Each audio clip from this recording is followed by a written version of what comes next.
Vigilance हाथ में धरा पड़ी आरआई चांदबाली तहसिल सारणा आरआई प्रहलाद सामंत को गिरफ्त कर भद्रक बालेश्वर विजिलेंस ओरासाही पंचायत पिठी आसंड गाँव विश्वनाथ परिड़ा को दीर्घ 2 वर्ष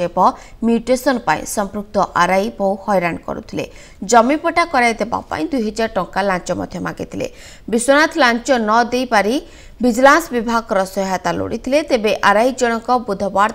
लांच टंका नेउथिबा बेले विजिलेंस हाथ में धरा पड़े सेपटे अधिक खबर जानापी विजिलेंस ऑफिसर कागजपत्र जांच करने सह तदंत जारी रखी। हमर प्रहलाद सामंत आरआई सारण से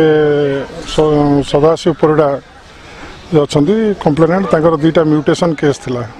से 5 मास देले तो तहसिल ऑफिस जाइथिला सेठी आरआई ऑफिस को से करूनथिले बारंबार दौड़ौथिले 2000 टंका लांच मागुथिले आज से 2000 टंका लांच नेला बेले धरा तदंत चली।